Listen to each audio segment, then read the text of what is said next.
Vamos a leer en el libro de Isaías, capítulo 1. Vamos a dar lectura a algunos versículos comenzando desde el verso 2. Verso 2 dice: oíd, cielos, y escucha tú, tierra, porque habla Jehová. Crié hijos y los engrandecí, y ellos se rebelaron contra mí. El buey conoce a su dueño y el asno el pesebre de su señor. Israel no entiende, mi pueblo no tiene conocimiento. Oh gente pecadora, pueblo cargado de maldad, generación de malignos, hijos depravados, dejaron a Jehová, provocaron a ira al Santo de Israel, se volvieron atrás. Y él pregunta: ¿por qué queréis ser castigados aún? ¿Todavía os rebelaréis? Toda cabeza está enferma y todo corazón doliente. Desde la planta del pie hasta la cabeza no hay en él cosa sana, sino herida, hinchazón y podrida llaga. No están curadas ni vendadas, ni suavizadas con aceite. Bueno, este es un llamado de Dios al pueblo de Israel. Sin embargo, cuando nosotros leemos estos versículos nos vamos a dar cuenta que esto es aplicable a toda la raza humana. Me interesa mirar lo que Dios dice en el versículo 2. Dice: oíd, oíd. Y luego aclara y dice: cielos y tierra. Este mensaje Dios quiere que cada uno de los que estamos aquí lo escuchemos. Dice: los que están en el cielo, los que están en la tierra, oíd lo que yo tengo que decirles.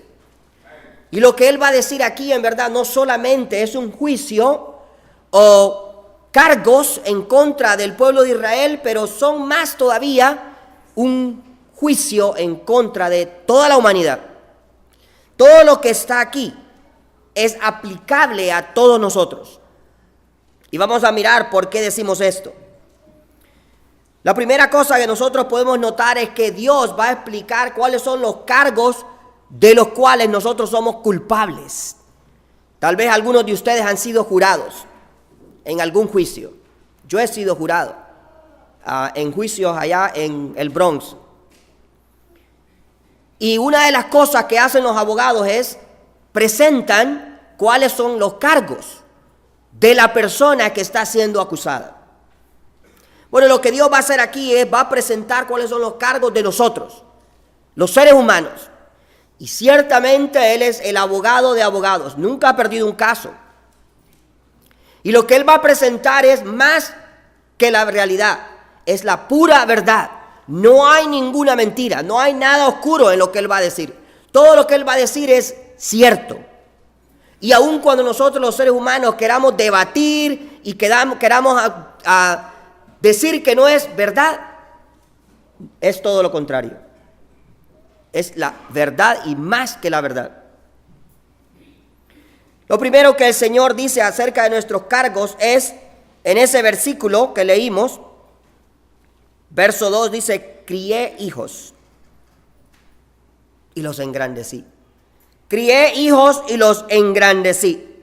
Dios no solamente diseñó el pueblo de Israel, Dios diseñó todo este universo. Creó una raza perfecta. Porque cuando Dios hizo a Adán y Eva no tenían pecado. Cuando Adán y Eva fueron puestos en ese jardín, Adán era un ser perfecto. Eva era una mujer perfecta. Ninguno de los dos conocía el pecado. Nunca habían hecho pecado. Pero cuando están ahí en este jardín del Edén, ellos tenían que confrontar una decisión. Y esta decisión era si ellos querían, por voluntad propia, seguir sirviendo, alabando, adorando al Señor, o ceder a sus deseos, ceder a sus planes, ceder a sus propios intereses, escuchar a la serpiente y hacer el mal.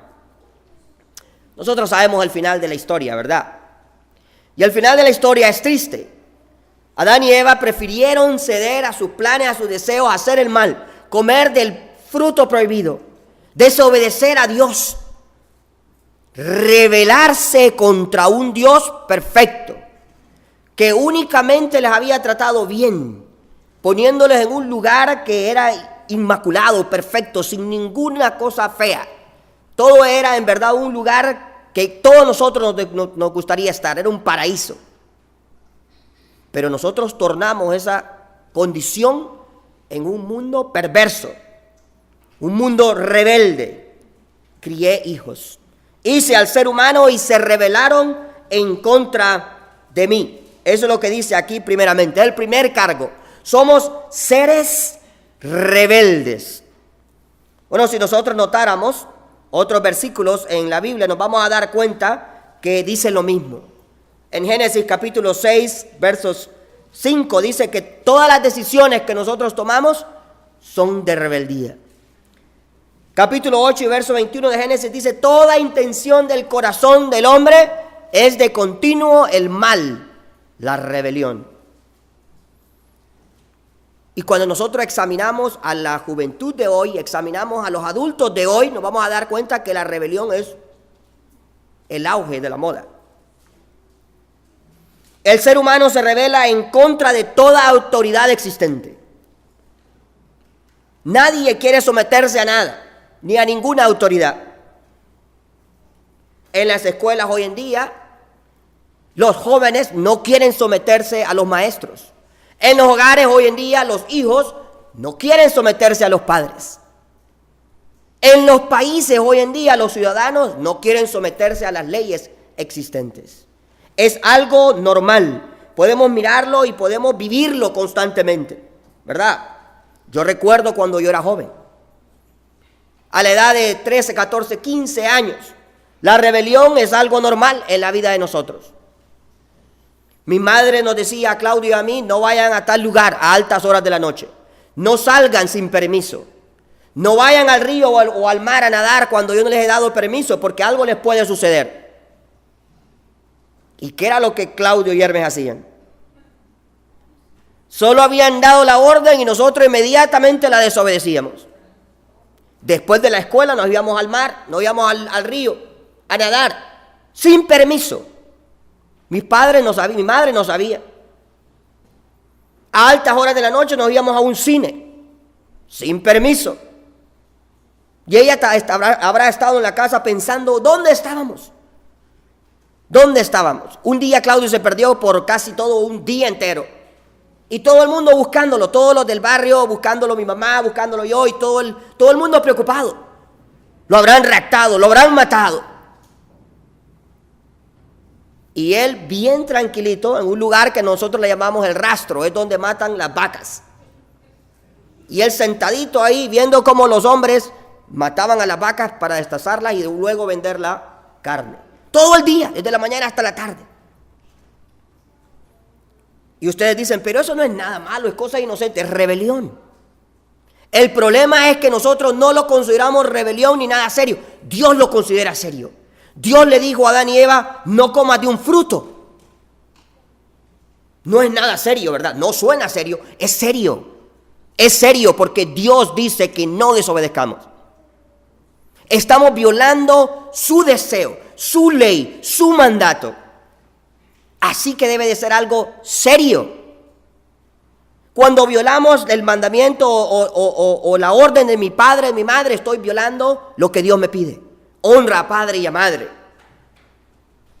Cuando yo rehúso obedecerlos a ellos, estoy diciéndole a Dios, no me importa lo que tú digas, no me interesa que tú digas que yo debo de obedecer, honrar a mi papá y a mi mamá. Yo quiero hacer lo que yo quiera.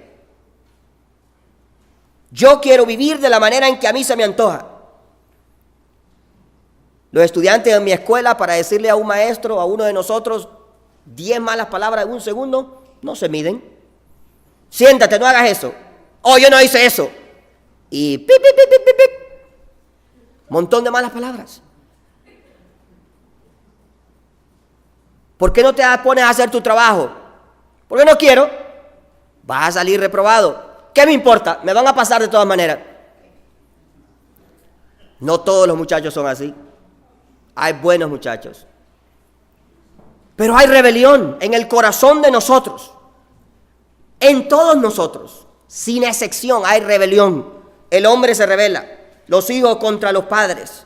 los estudiantes contra los maestros, los ciudadanos contra las autoridades, ¿verdad? Nosotros los adultos también violamos la ley y mostramos nuestra rebelión en contra de Dios. Jóvenes beben antes de la edad de 21 años, fuman marihuana, usan drogas, rebelión. Saben que es malo, pero lo hacen. Los adultos también viven vidas desordenadas. El hombre busca a vivir de una manera como le plazca, engañando a la esposa o la esposa engañando al esposo, y viven de esa forma. Rebelión es lo que Dios dice. He creado a seres humanos y se han rebelado en contra de mí. Y él se siente triste, en verdad. ¿Cómo no? Pero sigue, y el segundo cargo en contra de nosotros está en el verso 4. Oh gente pecadora. Gente pecadora. No solamente nos acusa de ser rebeldes, pero nos acusa de ser pecadores. Y aquí la palabra pecador quiere decir que hemos errado el blanco. Usted se va a un lugar a disparar con un arma y hay un blanco. Y usted tiene que acertar al centro, en la rueda más chiquita, ¿verdad? Y entre más al centro esté, mejor dispara el arma. Dios dice, nosotros hemos errado al blanco. No le hemos pegado ni siquiera en la rueda más grande. Dios dio un blanco, el cual nosotros deberíamos de seguir.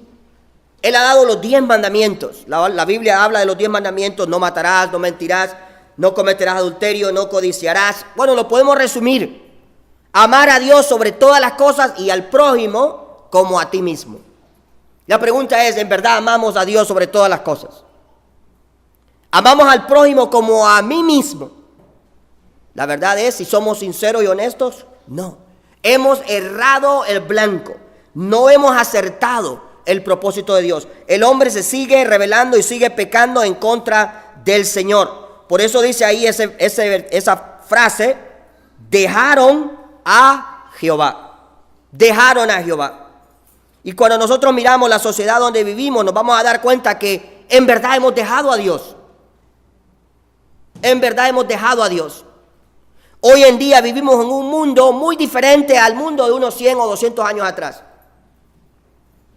Hemos dejado aún más a Dios. Hemos avanzado no un paso ni 5 metros, pero millas de distancia de Dios.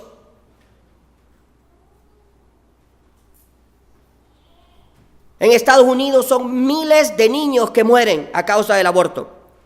Pero hay una ley que dice que las jóvenes, sin permiso de los padres, pueden ir a abortar. Sin permiso de los padres. Antes necesitaban el permiso, ahora ya ni siquiera necesitan permiso. Y son miles de niños diariamente que mueren.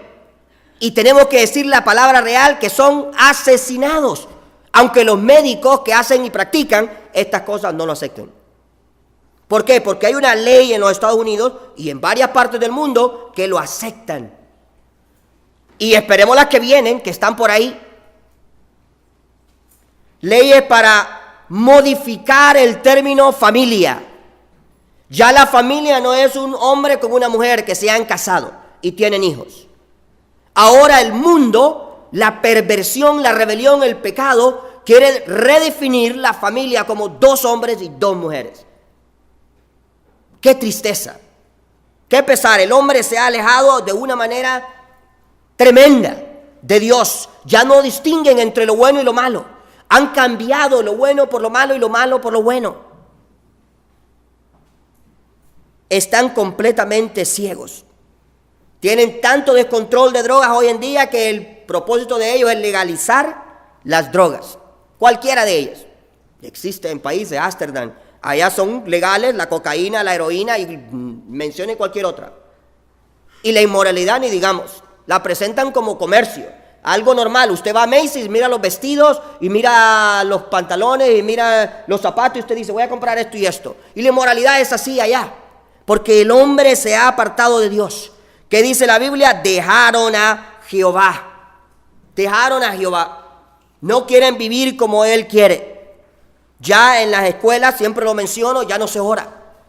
En las cortes ya no están los 10 mandamientos, porque hubo un grupo de abogados y de personas influyentes que decidieron que no querían nada con Dios, ni siquiera tener los 10 mandamientos en cada corte. Qué triste. El peor caso de nosotros es que la Biblia dice que todos somos responsables de esto. Los que lo hicieron y los que lo aceptamos calladamente. Todos somos responsables. Y es que la verdad, la Biblia bien dice, todos hemos pecado y estamos destituidos de la gloria de Dios. Y estamos pagando consecuencias, y vamos a mirar consecuencias más en nuestro mundo donde vivimos. Nuestros hijos van a crecer en un mundo mucho más difícil para ellos, de asimilar, de entender. Aun cuando nosotros les expliquemos lo que la palabra de Dios dice y les demos la verdad y les digamos correctamente lo que es justo, aún así van a tener dificultades, porque va a haber una gran masa de personas que van a decir todo lo opuesto. Así que tenemos un trabajo difícil nosotros los cristianos. Pero queridos amigos, la Biblia dice todos hemos pecado y estamos destituidos de la gloria de Dios. En los versículos que leímos dice ahí en el versículo 6, desde la planta del pie hasta la cabeza no hay en él cosa sana, sino herida, hinchazón y podrida llaga. Oiga la descripción de nuestra condición espiritual delante de Dios, de nuestra rebelión, de nuestro pecado. Somos una podrida llaga. Bueno, no sé cuántos de ustedes han visto en realidad una podrida llaga. No sé cuántos de ustedes, algunos de ustedes me imagino que sí. Donde yo crecí había una señora, y esta señora pasaba todos los días por mi casa, y empezó con un granito en su pie. Y ese granito le agarró infección. Y ella no fue al doctor. Y se le hizo más grande. Y no fue al doctor. Y le agarró pus. Y no fue al doctor. Y le empezó a comer toda la carne y se le hizo un hoyo. Y no fue al doctor. Y siguió y le agarró casi toda la parte de aquí. Todo esto. Y era un hoyo y una podrición llena de pus. Y nadie entendía por qué esta mujer no iba al médico. No le importaba. Fue hasta cuando ya esa pierna casi ya era, posiblemente hasta se la tenían que amputar. No se la amputaron, pero ¿cómo pudo resistir mirar esa condición de su pierna y sentir dolor? Mirarla con pus, mirar que su carne estaba siendo comida por esa infección. Y no le importó. Ustedes dicen, sorprendente. Es la misma actitud de nosotros. Cuando nosotros nos miramos y nos damos cuenta que en verdad somos pecadores y no hacemos nada. Y ese pecado me está comiendo, me está destruyendo. La Biblia dice aquí en estos versículos también cuáles son los castigos por el pecado. El Señor mencionó los cargos, rebeldes, pecadores, pero da los castigos. El pueblo de Israel tenía que ser castigado de la manera siguiente: tierra destruida, falta de cultivos, falta de comida. Dice ciudades puestas a fuego, comida para los extranjeros los conquistaban, les ganaban las peleas, las guerras. Ese era el castigo de ellos. Pero ¿cuál es el castigo del hombre de hoy en día? Por causa del pecado hay castigos aquí en esta vida y hay castigos en la eternidad. En esta vida el hombre va a sufrir grandemente por su pecado, por su rebelión. Solo miremos nuestro alrededor. Miles de personas padeciendo de diferentes cosas a causa de su rebelión. ¿Verdad? A mencionar algunas de ellas. Personas con cáncer porque han fumado toda su vida. Personas con cirrosis porque han bebido alcohol toda la vida. Personas con problemas mentales porque han usado drogas. Personas que tienen SIDA o personas que tienen enfermedades venéreas porque han engañado a su pareja o porque han vivido vidas inmorales. Personas en la cárcel por codicia. Codiciaron algo y lo robaron y los capturaron en el hecho. Personas humilladas por su orgullo, ¿verdad? Y hay muchas cosas que podríamos más mencionar. Pero el castigo peor del ser humano es el castigo eterno, no el que pase aquí en este mundo. El castigo eterno es saber de que la paga del pecado es la muerte y luego después de la muerte estar en un lugar de tormento que se llama el infierno. Y hay muchos lugares hoy en día que nadie quiere hablar del infierno. Pobrecito, se van a ofender las personas. Si usted ve a su papá caminando hacia un abismo, ¿qué haría usted? ¿Le advertiría del peligro? Claro que sí. Usted ama a su padre, no quiere que se caiga y se muera. Es mejor ofender y salvar a no ofender y perder. Y para el Señor no es una ofensa, es una advertencia, es una exhortación. No sigas en tu pecado, no camines más en él, huye de él, arrepiéntete para que el Señor te pueda salvar. Y ese es el consejo de Dios. El consejo de Dios está en el versículo siguiente, verso 18, de ese mismo capítulo.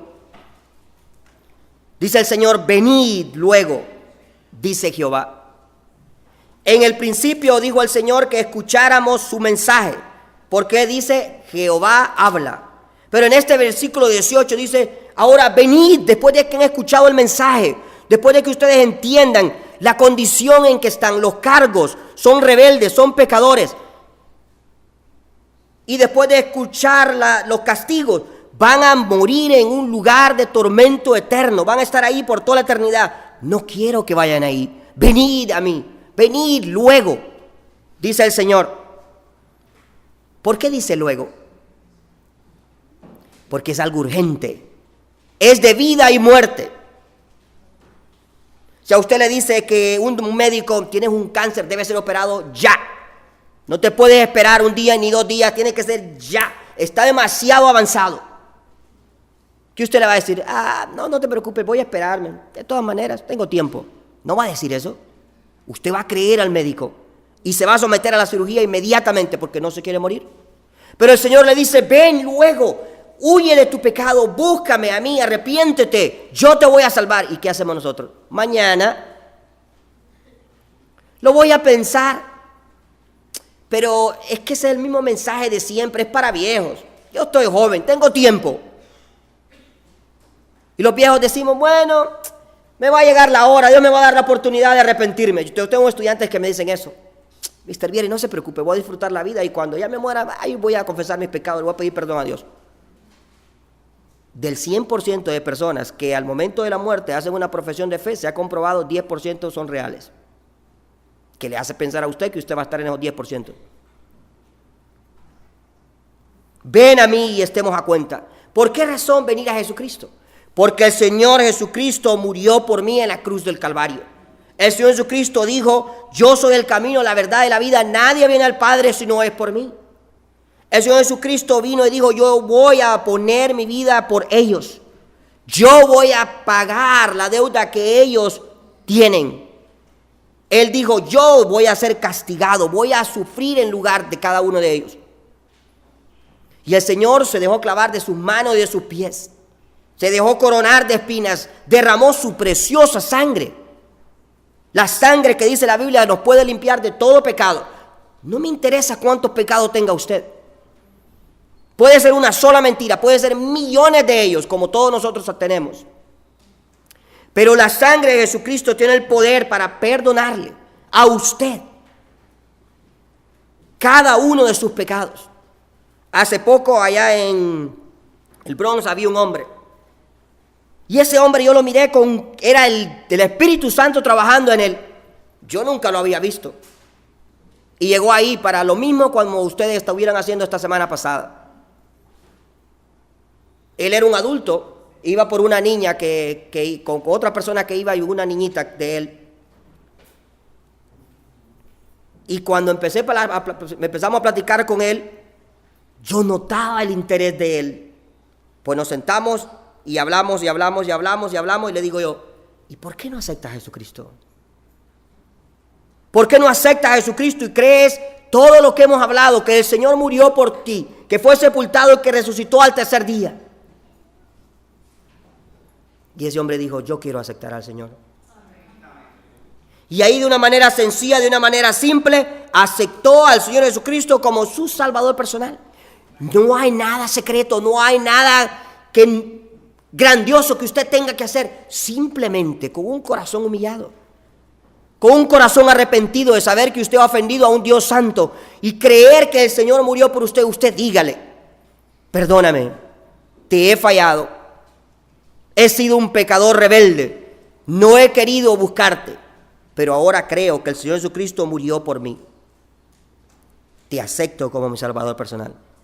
Dios quiera que usted tome esta decisión y que usted pueda disfrutar verdaderamente del perdón de Dios y sentir una seguridad que solamente los cristianos podemos sentir, de saber que si hoy morimos, vamos a estar con el Señor. ¿No le gustaría tener esa misma paz a usted? ¿Le gustaría a alguien aquí hoy aceptar al Señor Jesucristo como su Salvador personal? Bien puede hacerlo. ¿Quiere alguien hoy aceptar a Jesús y decirle, Señor, sé el Salvador de mi vida? No espere mucho tiempo. La muerte le puede sorprender. Y si la muerte le sorprende sin Cristo, perderá todo. Dios quiera que este llamado sea un llamado que entre a su corazón y tome acción. Dios y Padre nuestro, le damos las gracias en esta tarde por su palabra que hemos leído, Señor. Rogamos especialmente en esta tarde por nuestros amigos. Señor, nos sentimos consternados al pensar que ellos, Señor, si muriesen, estarían separados eternamente de usted.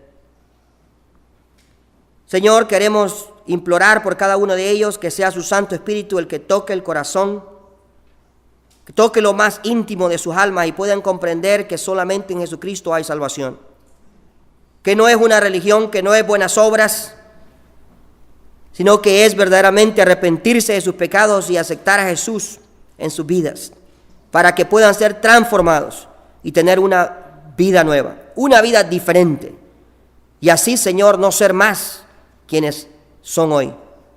Señor, lo imploramos una vez más, rogando salvación por nuestros amigos. Y nosotros los cristianos pedimos, Señor, que podamos dejar que usted nos use como instrumentos para que otros oigan esta misma palabra que nos salvó a nosotros un día. En el santo nombre del Señor Jesucristo se lo pedimos, dándole gloria y honra. Amén.